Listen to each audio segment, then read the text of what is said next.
अस्सलाम वालेकुम viewers, rich Pakistan का नया एपिसोड लिए मैं हूं आपका मेजबान अब्दुर्रहमान। आइए डिस्कस करते हैं आज की दो इंटरेस्टिंग न्यूज। हुकूमत ने मुल्क की 3 अहम मोटरवेज और हाईवेज की तामीर के लिए बजट के अंदर खरबों रुपए मुख्तस कर दिए हैं।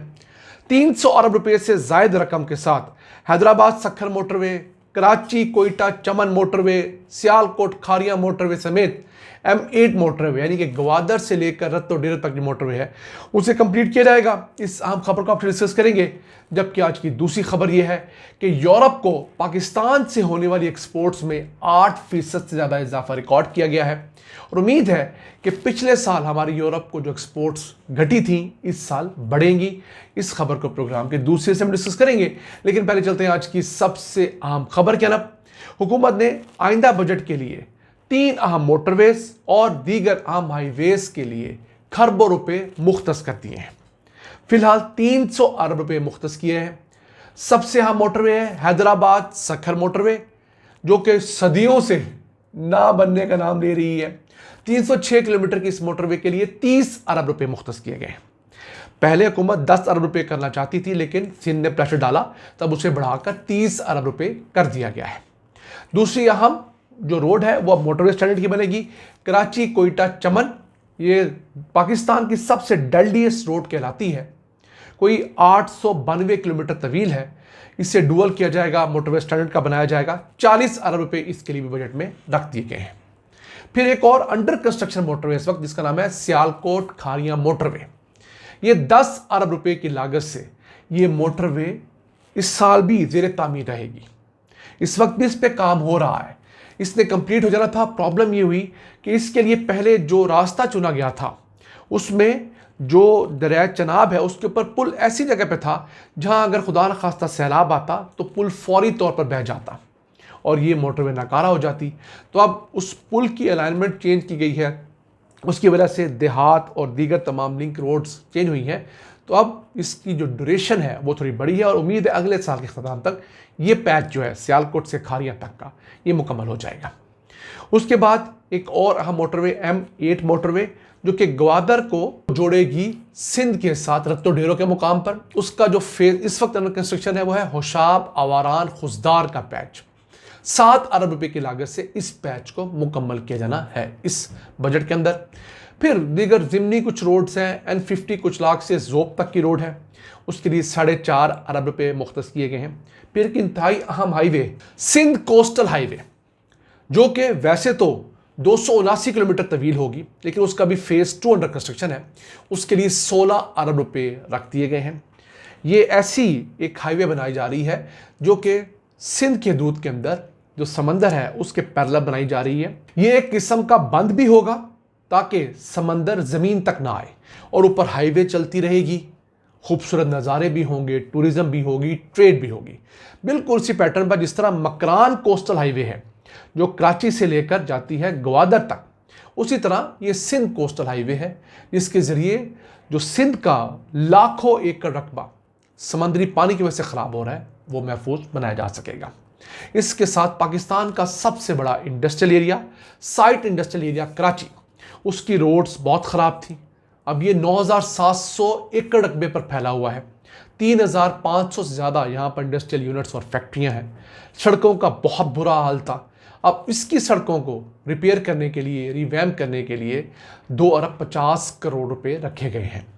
इसके साथ साथ लाहौर रिंग रोड जो है उसे कसूर तक पहुँचाने के लिए 7.5 अरब रुपए भी रखे गए हैं।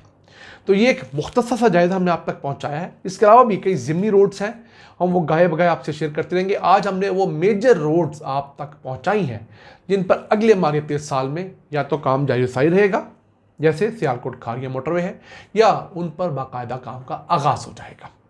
आइए चलते हैं आज की दूसरी अहम खबर की तरफ। रवां साल इब्तदाई 10 माह के दौरान पाकिस्तान से यूरोप को होने वाली एक्सपोर्ट्स में 8.6% इजाफा रिकॉर्ड किया गया है और ये बढ़कर 7.5 अरब डॉलर्स हो गई हैं। पिछले साल इसी अरसे में ये 6 अरब 90 करोड़ डॉलर थी, यानी समझ लीजिए 600 मिलियन डॉलर्स का इजाफा हुआ है 10 माह के दौरान। अब पाकिस्तान के पास यूरोप के 27 मुल्कों को एक्सपोर्ट करने के लिए GSP+ स्टेटस है, यानी हम अपनी बहुत ज़्यादा मसनूआत 0% या ना होने के बराबर टैरिफ टैक्सेस के साथ यूरोप को भेज सकते हैं। पिछले साल पाकिस्तान की जो एक्सपोर्ट थी यूरोप को वो गिरी थी। इस साल उम्मीद है ये गिरेंगी नहीं, ये पिछले साल से बढ़ेंगी और एक नए लेवल पर जाएंगी। जब यूरोप के बड़े मुल्क पाकिस्तान से इंपोर्ट करते हैं उनमें जर्मनी है, नीदरलैंड है, फ्रांस है, इटली है, बेल्जियम है। ये 5 मुल्क ऐसे हैं जिन्होंने इस साल 3 अरब 80 करोड़ डॉलर्स की मसनूआत पाकिस्तान से इंपोर्ट की हैं। इसके अलावा एक लंबी लिस्ट है जो कि हम आपको तस्वीर दिखा रहे हैं उस अखबारी तराशे की, जिस पर आप जाके डिटेल जान सकते हैं। तो यूरोप में पाकिस्तानी मसनूआत का पोटेंशियल बहुत बड़ा है। हमारी इनके साथ जो एक्सपोर्ट्स हैं वो 8.5, 9, बड़ी हद 10 बिलियन डॉलर्स पर जाके रुक जाती हैं, क्योंकि हमारे पास बेचने वाली चीज़ों की वैरायटी कम है। मसलन हम टेक्सटाइल में डील कर लेते हैं, बेड लिनन डील कर लेते हैं, फ्रूट्स बेच देते हैं, इस तरह की चीज़ें हम बेचते हैं। हमारे पास नंबर ऑफ़ आइटम्स जो हैं जो एक्सपोर्ट किए जा सकते हैं वो तादाद कम है। हमें उस तादाद को बढ़ाने की ज़रूरत है। अगर हम वो तादाद बढ़ाएंगे, यानी अपनी एक्सपोर्ट्स को डाइवर्सिफाई करेंगे, अपनी प्रोडक्ट्स की जो डाइवर्सिफिकेशन है उसे बढ़ाएंगे, तो तभी जाकर हम ज़्यादा से ज़्यादा मार्केट कैप्चर कर पाएंगे। हम गिनती की चीज़ें एक्सपोर्ट करते हैं और फिर हमारे रेवेन्यूज़ भी गिनती के होते हैं। मिसाल के तौर पर आप आम ले लीजिए।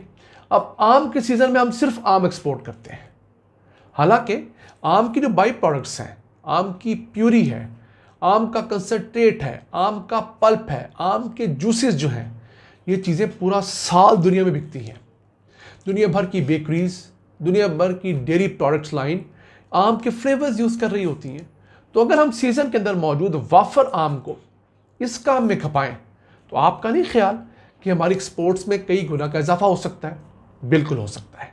इसी तरह बेतहाशा चीज़ें पाकिस्तान में ऐसी हैं जो हम खाम हालत में बेच देते हैं या 1-2 प्रोडक्ट बना के बेचते हैं। अगर जूते बेचते हैं तो उनके भी हम मखसूस से डिज़ाइन बेचते हैं।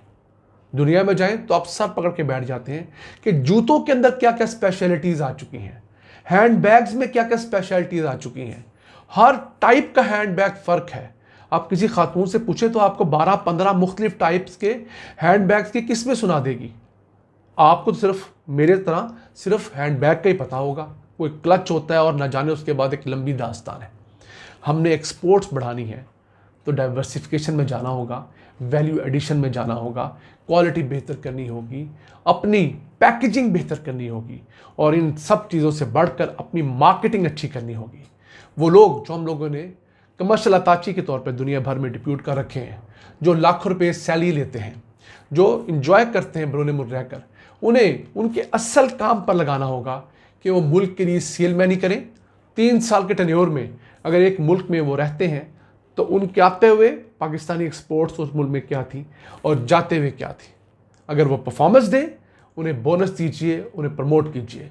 अगर वो ना करें तो उन्हें ब्लैक लिस्ट कीजिए, डिमोट कीजिए। आप देखिए यही लोग जो सिर्फ अयाशियाँ करते हैं, जो सिर्फ छोटी मोटी कागजी कार्रवाई पूरी करते हैं, वो काम पे लगेंगे और पाकिस्तान के एक्सपोर्ट्स बढ़ेंगे। नाज़रीन, आज का एपिसोड हमें उम्मीद है आपको पसंद आया होगा। अपनी सजेशंस, अपनी आरा से में आगाह रखा करें। अपने मेज़बान अब्दुल रहमान को इजाज़त दीजिए। अल्लाह निगहबान।